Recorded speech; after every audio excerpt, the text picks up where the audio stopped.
ஹரஹர நம பார்வதி பதஜே ஹரஹர மகாதேவ. தென்னாருடைய சிவனை போற்றி, எந்நாட்டவர்க்கும் இறைவா போற்றி. அன்பார்ந்த எங்களுடைய டிவோட்டினேஷன் தமிழ் தொலைக்காட்சி நேயர்களுக்கு உங்களுடைய ஜோதிட ஆச்சாரியர், ஜோதிட குரு சிவஸ்ரீ சரவணமாணிக்க சிவாச்சாரியர், முதல்வர் காஞ்சி காமகோடி பீடம், வேத சிவாகம பாடசாலை, சங்கரமடம், காஞ்சிபுரம், அடியனுடைய பணிவான வணக்கங்கள் மற்றும் ஆசீர்வாதங்கள். இப்போ எங்கள்கிட்ட ஜாதகம் நிறைய பார்க்குறாங்க. இப்போ ஆன்லைன் மூலமாகவே நீங்களே இந்த வீடியோவை பார்த்துட்டு பார்க்குறீங்கன்னு வச்சுக்கோங்க. அவங்களுடைய எல்லாருடைய கேள்விகள் அப்படின்னு பார்த்தோம்னா, சாமி எனக்கு இந்த யோகம் இருக்கா, எனக்கு அந்த வீடு கட்டுற யோகம் இருக்கா, எனக்கு வாகனம் வாங்குகிற யோகம் இருக்கா, திருமண யோகம் எப்போ வரும், எல்லாருமே எனக்கு லாட்ரி வாங்கலாமா, இந்த யோகம் இருக்கா, அந்த யோகம் இருக்கா, அதிர்ஷ்டம் இருக்கா, இது ஒரு எல்லாருடைய ஆசையான ஆவலான கேள்வி எனக்கே இருக்கும். என் ஜாதகத்தை பார்த்து எனக்கு இந்த யோகம் இருக்கா, நமக்கு எப்போ இந்த காரியம் நடக்கும், இப்படியே தான் இருக்குமா, எனக்கு யோகமே கிடையாதா, அவன்லாம் பாரு எங்கூட தான் படித்தான், எங்கூட தான் இருந்தான், இப்போ அவன் பெரிய பொசிஷனில் இருக்கான், நாம் மட்டும் ஏன் இப்படி இருக்கோம். அப்போது அந்த யோகங்கள் அப்படின்னு எடுத்துட்டோம்னா, ஜாதக ரீதியாக பிரித்து பார்க்கும் பொழுது 300 வகையான யோகங்களை சொல்கிறார்கள். அதில் பார்த்தோம்னா ஒரு 30 வகையான யோகங்கள் மெயினாக முக்கியமான யோகங்களாக கருதப்படுகிறது. அந்த 30 வகையான யோகங்கள் யாராருக்கு எந்தெந்த நேரத்தில் எப்பப்போ கிடைக்கும் அப்படிங்கிறத நம்ம தெரிஞ்சுக்கிறோம். பார்த்தோம்னா அந்த யோகங்கள் அப்படின்னு பார்த்தோம்னா, ஜாதகத்தில் ஒரு கிரகத்திற்கும், ஒரு கிரகம்னா ஜாதக கட்டத்தில் ஒரு கிரகத்திற்கும் மற்றொரு கிரகத்திற்கும் இருக்கக்கூடிய சம்பந்தத்தை பற்றி தான் சொல்லக்கூடியது இந்த யோகங்கள். அதனுடைய பார்வையோ சேர்க்கையோ அல்லது அதோட வீட்டில் பரிவர்த்தனையோ, நான் ஒவ்வொரு தடவை ஒவ்வொரு பதிவுலையும் சொல்லுவேன், ஒவ்வொரு கிரகத்துக்கும் ஒரு வீடு சொந்த வீடுன்னு. சூரியன்னா சிம்மராசி சொந்த வீடு. இப்போ சிம்மத்தில் இருக்கக்கூடிய சூரியன் கடகத்தில் இருந்தால் கடகம் சந்திரனோட சொந்த வீடு, கடகத்தில் இருக்கிற சந்திரன் சிம்மத்தில் இருந்தால் பரிவர்த்தனைன்னு பேர். இவரோட வீட்டில் அவரும், அவர் வீட்டில் இவரும் இருந்தால் பரிவர்த்தனை. அப்போ அந்த பரிவர்த்தனையாகி 5ஆம் இடத்துல குரு இருக்குது, 4ஆம் இடத்துல கேது இருக்குது, இப்படியெல்லாம் இருந்தால் உனக்கு இந்த யோகம் ஏற்படும். இப்படிங்கிறத பற்றியெல்லாம் தெளிவாக சொல்கிறது தான் இந்த ஜாதக யோகங்கள் அப்படிங்கிற தலைப்பு. அதாவது கிரகங்கள் மற்றொரு கிரகத்திற்கும் இருக்கக்கூடிய கிரகத்திற்கும் உள்ள சம்பந்தங்களை பற்றி சொல்லக்கூடியது. அதில் பார்த்தோம்னா சந்திர யோகங்கள் அப்படின்னு சந்திரனை வைத்து சொல்லக்கூடியது ஒரு 5 விதமான யோகங்கள் ஏற்படும். சூரியனை வைத்து சொல்லக்கூடியது 5 விதமான யோகங்கள் ஏற்படும். இதனால் சந்திரனை வச்சு சொல்லக்கூடிய யோகங்கள் அப்படின்னு எடுத்துட்டால் துருதுரா யோகம், அனபா யோகம், சுனபா யோகம், இதெல்லாம் யோகத்துடைய பேர் நிறையா இருக்குது. இந்த மாதிரி ஹேமத்ரிம யோகம் நமக்கு தெரிஞ்ச யோகத்துடைய பேர். இதற்குலாம் பலன்கள் உண்டு. கஜகேசரி யோகம், சந்திரமங்கல யோகம், அதியோகம், சகட யோகம். அப்புறம் சூரியனை வச்சு சொல்லக்கூடியது பார்த்தோம்னா வேசி யோகம், வாசி யோகம், சுப உபயச்சாரி யோகம், அப்புறம் பஞ்ச மகாபுருஷ யோகங்கள் பேர். பத்ர யோகம், ரிச்சக யோகம், சச்ச யோகம், ஹம்ச யோகம், மாலவிய யோகம், இப்படி. இதுக்கப்புறம் பொதுவான யோகங்கள் அஷ்டலட்சுமி யோகம். இதெல்லாம் யார் யாருக்கு ஏற்படும் அப்படிங்கிறதெல்லாம் தெரிஞ்சுக்கணும். தர்ம கர்மாதிபதி யோகம், அகண்ட சாம்ராஜ்ய யோகம், வசுமதி யோகம், குரு சண்டால யோகம், காலசர்ப்ப யோகம், விபரீத ராஜயோகம், நீச்சபங்க ராஜயோகம். நான் சொன்ன 300 யோகங்கள் இதெல்லாம் முக்கியமான யோகங்கள். இதெல்லாம் இருந்தால் ஏழையும் பணக்காரனாகலாம், பணக்காரன் மேலேயாகலாம், நோயற்றவனும் நோய் இல்லாதவனாகலாம், நோய் இல்லாதவன், இந்த மாதிரி இப்போ பல பிரச்சனைகள். இந்த யோகங்கிறது அந்த காலகட்டத்தில், அந்த தசாபதி காலகட்டத்தில் எந்த நேரத்தில் நமக்கு அந்த யோகத்தை கொடுக்குறாரோ அந்த நேரத்தில் அப்படியே தலையெல்லாம் மாற்றிப்போம். நல்லவனை கெட்டவனாக்கும், கெட்டவனை நல்லவனாக்கும். இதெல்லாம் இந்த யோகத்தை வச்சு நடக்கிறது தான். நல்லா இருந்தார், நேற்று வரைக்கும் பார்த்தா ஆடி காரில் போனார், இன்றைக்கி என்ன சைக்கிளில் போகிறார் அப்படின்னு நம்ம நினைக்கலாம். அதுக்கு இந்த மாதிரி யோகங்கள் மாற்றிக்கிறோம். நேற்று வரைக்கும் சைக்கிளில் போயின்றவங்க திடீர்னு எப்போ என்னடா ஆச்சு, லாட்டரி ஏற்றி அடிச்சிச்சா கேட்குறமா இல்லையா? அந்த யோகம் எப்படி நமக்கு கிடைக்குது, எப்படி திடீர் முன்னேற்றம், திடீர் வளர்ச்சிக்கு நீ என்ன பண்ண, 2 பேரும் ஒரே தொழில் தானே பண்ணுறோம். இதெல்லாம் நடக்குது, நம்ம கண்கூட பார்க்கணும். இல்லாத யாரும் சொல்கிறதில்ல, கண்கூட நடக்கும். ஒரே டேரக்டர் 10 படம் இருக்கிறார், ஒரு படம் நல்லா பிச்சுன்னு போகும், இது 9 படம் ஓடுறதில்ல. காரணம் அந்த டைமில் இவருக்கு அந்த யோகம் இருக்கும். படத்தில் ஒன்றுமே இருக்காது, ஒரு விஷயம் இருக்காது. இந்த 9 படத்தில் நிறைய விஷயங்கள் இருக்கும், ஆனால் அது எடுபடாது. காரணங்கள் அவருடைய யோகங்கள். உதாரணத்துக்கு சொல்கிற, யாரையும் குறிப்பிட்டு சொல்லலை, உதாரணங்கள் தான். அப்போ அந்த உதாரணத்துக்கு இந்த யோகம் அப்படிங்கிறது கை கொடுக்கும். நம்ம தசாபதிகள் பார்த்துருக்கோம், ராசி பலன்கள் பார்த்துருக்கோம், லக்ன பலன்கள் பார்த்துருக்கோம். அடுத்ததாக பார்க்குற தலைப்புங்கிறது அந்த யோகங்கள்.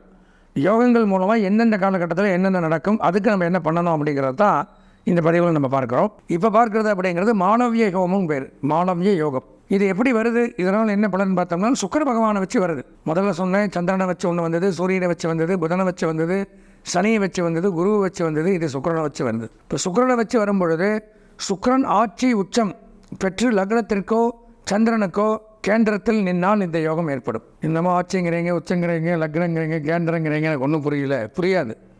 ஜாதகம் படித்தா தான் புரியும். அப்போ என்ன பண்ணணும்னா, ஆட்சி அப்படிங்கிறதுக்கு வேணால் சொல்லலாம். சுக்கிரன் எந்த வீட்டுக்கு ஆட்சி, அவரோட வீட்டில் தான் அவர் ஆட்சி. ரிஷப ராசியும் துலாம் ராசியும் சுக்கிரனுடைய வீடு. இவங்க 2 பேருக்கு இந்த யோகம் இருக்கும். பட் ஆனால் எப்போ வருங்கிறது சொந்த ஜாதகம் பார்த்தா தான் கிடைக்கும்.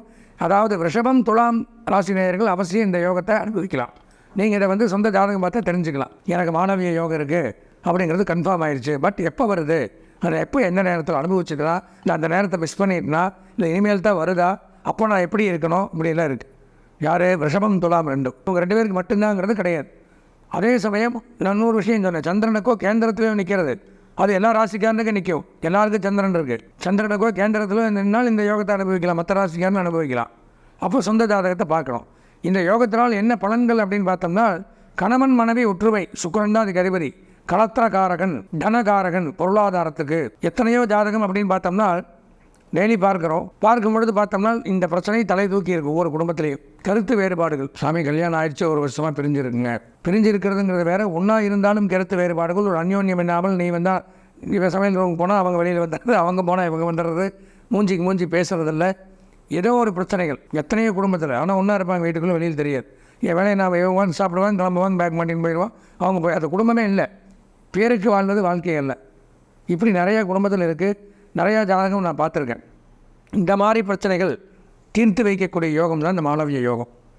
கணவன் மனைவி உறவு, பிரிந்தவர்கள் ஒன்று சேருதல், விவாகரத்தே ஆனாலும் மீண்டும் ஆசைப்பட்டால் சேர்ந்து வாழலாம் இந்த யோகம் இருந்தால். அப்போது எதனால் பிரச்சனைகள் வருது, இந்த யோகம் இருக்கா எனக்கு, ஒன்றும் வேண்டாம். இந்த காலசர்ப்ப தோஷம் இருந்ததுன்னா இந்த மாதிரி பிரச்சனைகளை கொடுக்குது. காலசர்ப்ப தோஷம். இப்போ இந்த மாளவிய யோகம் இருந்தால் இந்த பிரச்சனையை சால்வ் பண்ணலாம். தோஷத்தை கழிக்கக்கூடியது இந்த மாளவிய யோகம். கணவன் மனைவி கருத்து வேறுபாடுகள், தேவையில்லாத பிரிஞ்சு வாழ்கிறது, ஒரு நம்பிக்கை இல்லாமல் இருக்கிறது, விவாகரத்து ஆகாமே அவங்க வீட்டில் அவங்க இருக்கிறது, இவங்க வீட்டில் இவங்க இருக்கிறது, இந்த மாதிரி பிரச்சனைகளை நிறைய ஜாதகத்தில் இருக்குது. இந்த மாதிரி பிரச்சனைகளை தீர்க்கக்கூடியது இந்த யோகம். இதில் வந்து இந்த மாதிரி பிரச்சனை இருக்கிறவங்க அவசியமாக இந்த யோகம் இருக்காங்கிறத பார்த்து தெரிஞ்சுக்கணும். 100க்கு 90 பேருக்கு இந்த பிரச்சனை இருக்குது. நான் பார்க்குற ஜாதகத்தில் எல்லாத்துலேயுமே கண்டிப்பாக தெரிஞ்சுக்கணும். அல்லது ஒன்றா இருந்தாலும் ஒரு புரிதல் இல்லை, கணவன் மேலே சந்தேகம்னு சொல்ல பெண்கள் ஜாதகம் பார்ப்பாங்க, மனைவி மேலே சந்தேகம் ஜாதகம், அதாவது சந்தேகப்படுறதில்லை, ஒத்து வராமல் போகிறது. கருத்து வேறுபாடுகள், ஒரு 5 லட்ச ரூபா போட்டு பிஸ்னஸ் ஆரம்பிக்கலாம், நீ ஒன்றும் பண்ண மாட்டேன், எனக்கு தெரியும், வேஸ்ட் பண்ணிடுவேன், அதில் கருத்து வேறுபாடு. சண்டைக்கு வாய்ப்பாக இல்லை, யோசிச்சுமா இருக்கு, பேசினாலே சண்டை வந்துடும். அப்போ அந்த மாதிரி பல பிரச்சனைகள், பல குடும்பங்களில் பல கருத்துக்கள், பல பிரச்சனைகள்னால பல கருத்து வேறுபாடுகள், ஒத்து போகாமல் மூஞ்சி தூக்கி வச்சுருக்கிறது, அல்லது பிரிஞ்சே போயிடுறது, இப்படி நிறையா இருக்குது. இதெல்லாம் சேர்த்து குடும்ப அமைப்போடு எல்லாரும் மாதிரியும் லட்சணமாக குழந்தை குட்டிகளோடு வாழ வைக்கக்கூடிய யோகம் மாளவிய யோகம். நல்லா தெரிஞ்சுக்கணும். இவங்க இந்த மாதிரி பிரச்சனை இருக்கிறவர்கள் இந்த யோகம் நமக்கு இருக்கா, இந்த பிரச்சனையை இந்த யோகத்தின் மூலமாக தீர்த்துக்க முடியுமாங்கிறத பார்க்கணும். அதே மாதிரி ரிஷபம் துலாம் ராசி நேயர்கள் அவசியம் இந்த யோகம் இருக்காங்கிறத தெரிஞ்சுக்கணும். அதுக்கப்புறம் என்ன பண்ணுறது, நல்ல தோற்றம் அப்படிங்கிறது கிடைக்குமா இந்த யோகம் இருந்தால்? பார்க்கறதுக்கு கம்பீரமாக பயில்வான், இந்த இதுக்கெல்லாம் போகலாம், ஜிம்முக்கெல்லாம் போய் உடம்பு ஆணழகன் போட்டிக்கெல்லாம் போகக்கூடிய அமைப்பு. பெண்ணாக இருந்தாலும் சரி, ஆணாக இருந்தாலும் சரி, நல்ல தோற்றம், கவர்ச்சிகரமான தோற்றம், எல்லோரும் நம்மளை பார்க்குற மாதிரி ஒரு அழகுடைய சரீரம், இப்படிலாம் எல்லாத்துக்கும் கிடையாதுல்ல. எல்லோரும் என்ன பார்த்தாலும் பார்க்காமையும் போவான், சில பேர் பார்த்துட்டே இருக்கணும்னு தோணும். அந்த மாதிரி ஒரு அமைப்பு, உடல் அமைப்பை கொடுக்கக்கூடிய அமைப்பு இந்த யோகம் இருந்தால். நிறைய பேர் இப்போ பார்த்தோம்னா உடம்பை ஃபிட்டாக வச்சுக்கணும், அதுக்காக முயற்சி பண்ணுவாங்க.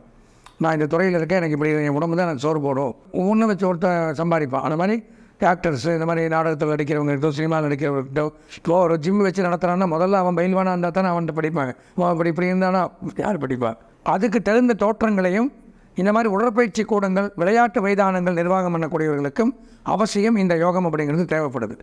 அப்போது துலாம் ரிஷபராசி நேயர்கள், கணவன் மனைவி பிரச்சனை உள்ளவர்கள், உடல் அழகு சார்ந்த பியூட்டி பார்லர், விளையாட்டு நிறுவனங்கள், பயிற்சி மைதானங்கள், உடற்பயிற்சி கூடங்கள் வைத்து நடத்தக்கூடியவர்கள் அவசியம் இந்த யோகம் இருக்காங்கிறத பார்த்து தெரிஞ்சுக்கணும். தெரிஞ்சுக்கிறதுக்கு நீங்கள் பண்ணக்கூடிய ஒரே அமைப்பு இந்த வீடியோவில் வரக்கூடிய என்னுடைய அலைபேசி எண். அதற்கு தொடர்பு கொண்டு தாராளமாக நீங்கள் உங்களுடைய சொந்த ஜாதகத்தை பார்த்து எனக்கு இந்த யோகம் இருக்கா, இது எப்போ வரும், எனக்கு இந்த பிரச்சனைகள்லாம் இருக்குது, எப்போ தீர்வு காண முடியும் அப்படிங்கிறத துல்லியமாக தெரிஞ்சுட்டு நீங்கள் லட்சணமாக மற்றவங்க மாதிரி சந்தோஷமாக நல்லபடியாக வாழணும்னு எம்பெருமான் சிவபெருமான்கிட்ட பிரார்த்தனை பண்ணி ஆசீர்வாதம் பண்ணி விடைபெறுகிறேன். நன்றி, வணக்கம்.